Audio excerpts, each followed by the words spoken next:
Hey, thanks for being a part of the conversation. Let's do some pod crashing. Episode number 265 is with Miles Gray from the podcast The Good Thief. I'm doing great, Errol. How are you doing? Man, I got to tell you, I love this podcast. I listen on iHeartRadio, and I've only had one episode, and I was kind of upset that I didn't have 2, 3, 4, 5, and 6. I guess I'm such a binge watcher that I want everything like right now. But I love how you are presenting this podcast.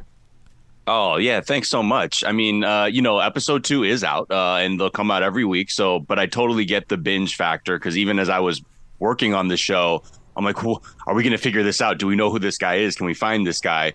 And yeah, The Good Thief is, for people who don't know, it's about this guy, Vassilis Palaikostas, who's, considered Greece's modern day Robin Hood. Yeah.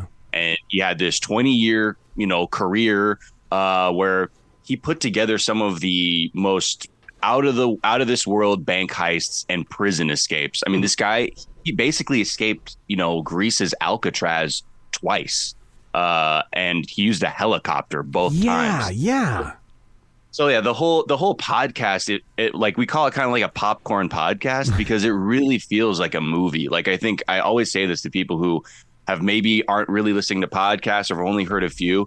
Try this one because it moves like a movie and the time flies by, and it's a really interesting story. You bring up a very interesting point about those that are just discovering podcasts, because I know that for many people, it usually starts off with listening to some morning show's best of tape, and then all of a sudden you start going, okay, wait a second, there's got to be more to this than just this. And when you do land on something like Outlaws, The Good Thief, all of a sudden you realize, oh my God, this is better than books on tape because this is the actual thing.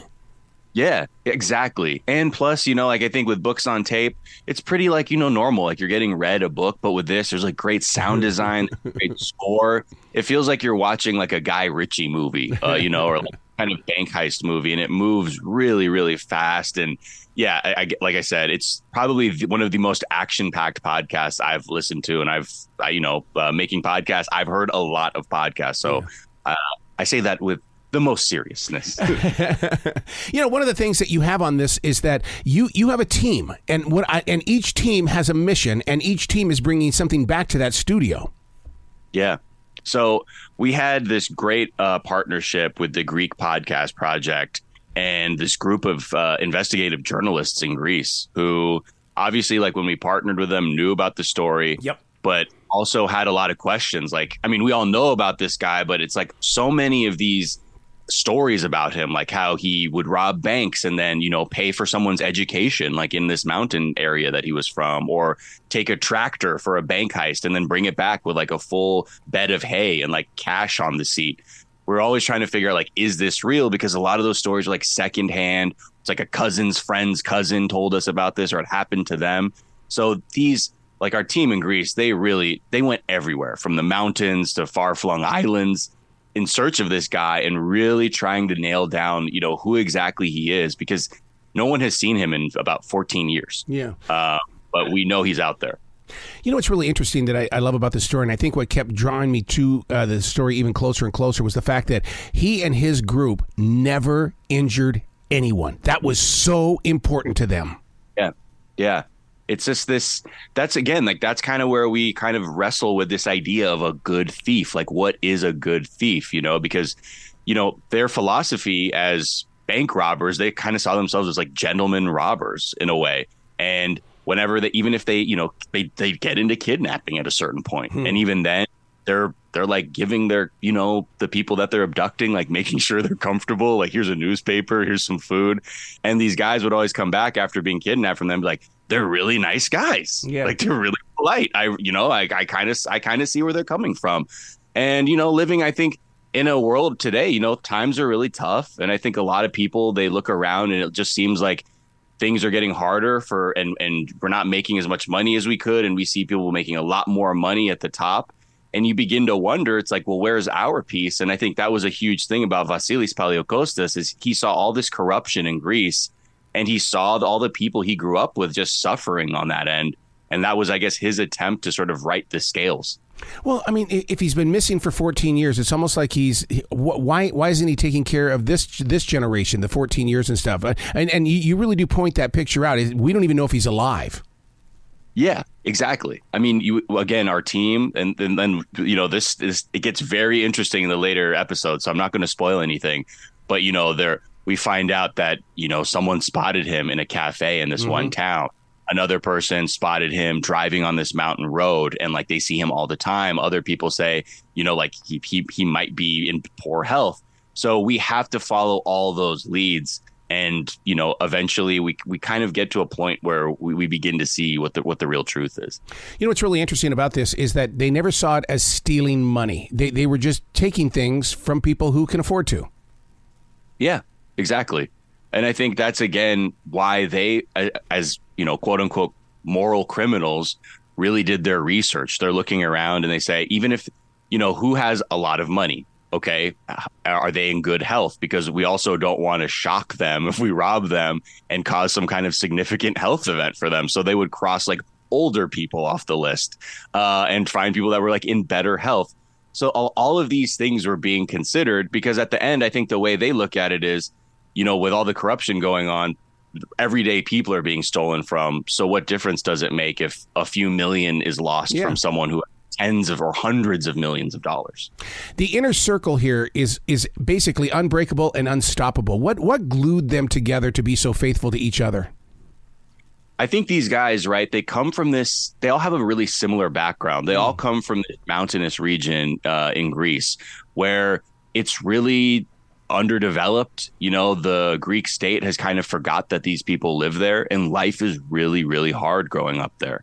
And all these kids grow up, by campfires and, not having all of the modern amenities a lot of people did at the time that Vassilis was a child. And I think they have this really shared worldview and perspective, and also their perspective of how the Greek government was treating them. They were also sort of unified in this way of saying they don't care about us and our people, but we care about our people. So what can we do? Because at the end of the day, they do like a little bit of robbery. Let's not get that mixed up. Like, that is something they do enjoy. But at the same time, they said it can't be for nothing. We want to be able to help the people that are around us. So that's kind of like, I think, what really makes, that quote, thick as thieves, really, really apparent here. Can you imagine being a fly on the wall while they're planning for something? Because, I mean, it was so planned out. In the very first episode, when they go in there to rob, I mean, it is down to the seconds. Every second counts. Yeah. And I think, for them, they're also thrill seekers, too. And you can hear as you listen to more as the series goes on, and we find out a little bit more about how they're planned. At times, they kind of like a little bit of a more dangerous heist because it feels like they pulled something off a little bit more, commendable or memorable. So, yeah, I think all the planning, I think that all contributes to the fact that they were basically the most successful bank robbers in Greek history, and also the amount of times they busted out of prison. Why are we just finding out about this guy or basically this group here in the United States? I think it's like one of those things where every country has these kinds of stories. Like we have them here in the U.S., they have them. Pretty much every culture has this story about people who take from the rich or corrupt and want to redistribute that wealth to the people around them for their own betterment. And with this one, this was definitely something that if you were in Greece, you knew about because it was all over the news and everybody was talking about this. And even friends of mine who are Greek American, I asked them, like, have you heard of this Vassilis Palaikostas? And like, oh yeah, that was like 20 years ago. So they've definitely heard it. And I think like anything, it just takes a while sometimes for people to say, this is actually a really interesting story. And it sort of takes a place like iHeart to say, you know what, that is an interesting story. Let's pursue that. Let's find out about this. Let's put this in front of people. And yeah, here we are with the help of, all of our team in Greece and the folks here at iHeart and Kaleidoscope. Where along the line did you decide that we're going to break this up into chapters? Because I think that is such a perfect planning method because you give me an opportunity to take another breath. I think that's the thing about podcasts, that the real challenge is because we don't have video and VFX and things like that.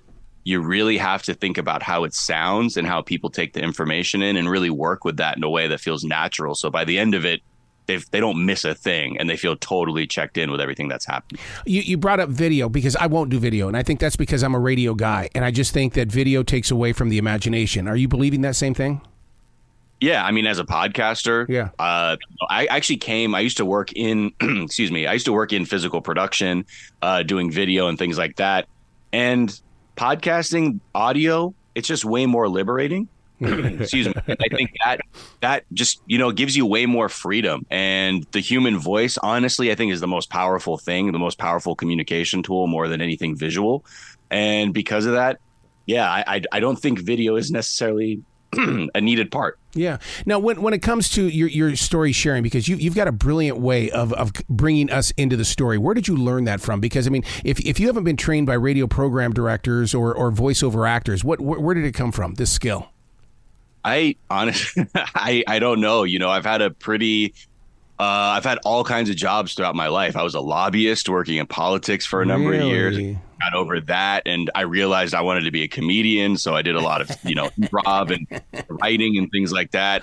And I don't know, I think maybe it's just being an only child, just wanting to talk all the time. So from there, I learned how to hone that and say, well, if you're going to talk all the time, maybe talk in a way that's as interesting as possible. Oh yeah, because it's such a natural thing where people want to talk like this all the time. They want to talk like Randy Radio. Yeah, of course. And I can definitely put that host up voice on. The first couple of reads of the show didn't quite go the way we thought. So they said, hey, let's dial it back. Let's make it feel like you're just telling your friend, at a bar or a party about this wild thing you heard. And that's sort of, that's kind of the direction we take. Only because I've been a podcaster since 2012. I know that the Outlaws, The Good Thief can't be your only one. There had to have been many attempts before this. Oh, yeah. I have a few other podcasts. I do have a daily news, politics, culture podcast, Daily Zeitgeist, which is really fun. And then I have a show with the NBA called Miles and Jack Got Mad Boosties. Very long title, but it's just like a fun, just like fan conversational sports podcast, just talking about the NBA. So, yeah, it's funny now that like I'm kind of hitting the full spectrum of topics you can do, from like news to true crime, sports. Just need like a reality show recap one. Well, it reminds me, because John Lennon has a new movie out right now with May Pang, and he really, they put focus in on how Whatever Gets You Through the Night, the song, and it came to him because he was watching a late night preacher. You and I, as podcasters, things hit us when we least expect it, and we run with it. How do you deal with that? You just like an idea that hits you or something? Oh my God, yes. Tell me that you are not because I listen to this podcast. You watch the world. I can hear it in the way that you share your words. Yeah. I don't know. I mean, it kind of goes back to this thing of just always being a really curious person. And I always indulge my curiosity. Like if there's something I'm interested in or I like, I go down a rabbit hole pretty quickly. So I think, the way I deal with it is like when I get that itch, I just have to scratch it. And yeah, sometimes you find out things that are really cool, sometimes not very interesting things, sometimes things that bum you out, but it's always worth that pursuit of, whatever you're interested in or whatever you're curious about. Is that how you landed on this podcast, Outlaws, The Good Thief?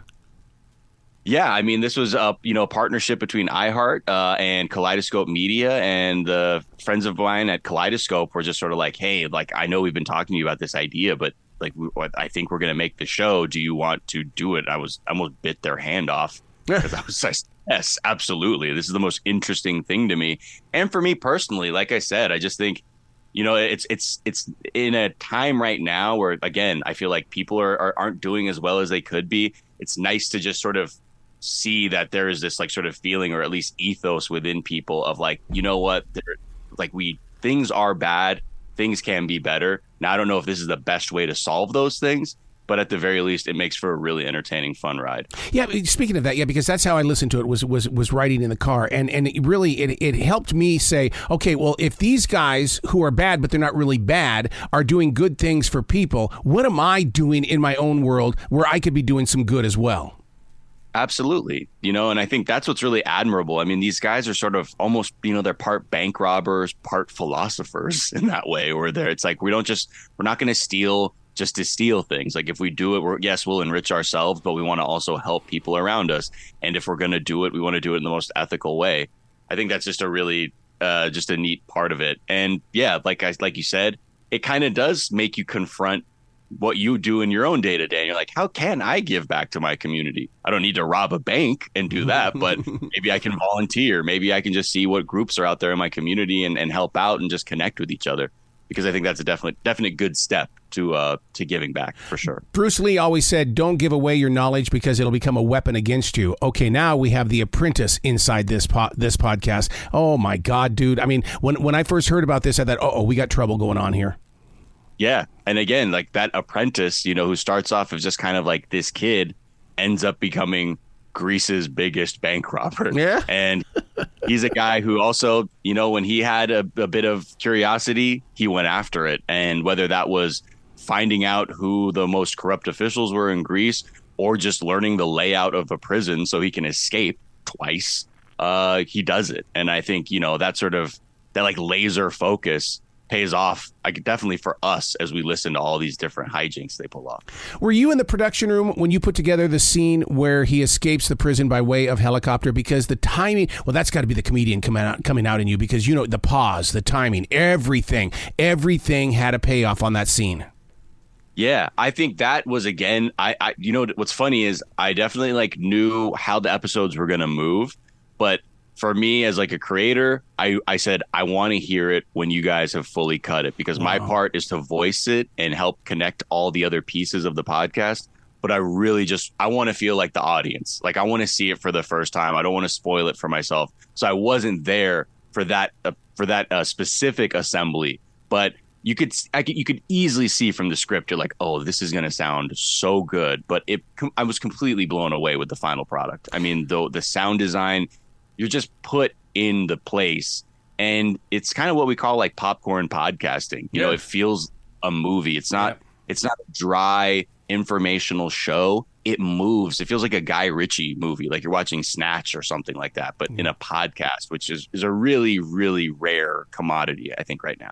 Where I'm scared right now with podcasting is that, first of all, I fully support the actors and the writer's strike right now. I'm so afraid that it's going to stretch off into the podcasting world, because that's writing and that's performing as well. Yeah. And I think that's that is a huge push within podcasting right now, too, is to try and figure out, well, what is, as creators, what is our place in this, and what kind of agreements should we be seeing, or what is equitable in terms of like the work that's put in. And you are seeing podcasters begin to unionize, but not quite at that level that they are like at SAG-AFTRA or the WGA. But yeah, I think like anything, we're just living in an era where people are really, really conscious of the work they do and what they get back from it. And I think that even extends to kind of like the reality for Greek people that the Palaikostas brothers and this other guy, Kostas Samaras, that they worked with, were sort of viewing too, and just kind of wondering, like, can things be a little bit more balanced here? Do you really want to find him? I mean, because inside my heart, I'm going, please don't find him. I want it to be like the Sasquatch. Exactly right. Yeah, you want to see like a weird, grainy 8mm film of him walking around the Acropolis or something. Like, is that him? Or is that a guy in a suit? But yeah, we chased down, and I'm not joking, nearly every single lead that we got from people saying they saw him here, or my friend saw him there. We really go and try and find, and I'm not going to spoil anything, and I won't say whether or not I feel good or bad about finding him or not finding him, but it does make for a really satisfying ending. And I think what's at the end, what is true, and the thing you do realize is the myth is definitely the thing that powers everything. And sometimes the man isn't as important when you really zoom out, because his effect on the people of Greece, I mean, he was like a folk hero to these people. Yeah. And even though, but he was like robbing banks, and like, it doesn't matter. Like, he gave back. That was his whole thing. And he didn't hurt people. So what's the point? They're saying like the Greek government is stealing from us every day. So we cheer him on. You do so well with the podcast. Could you ever turn it into a book, or is your voice that one outlet where you've got control of it? I mean, I think right now, I think the production team would love to see this maybe have an evolution into something that you could see visually. Yep. I think that would be great. At that point, I would definitely just let that production be whatever it is, because I think that's its complete own iteration of this story.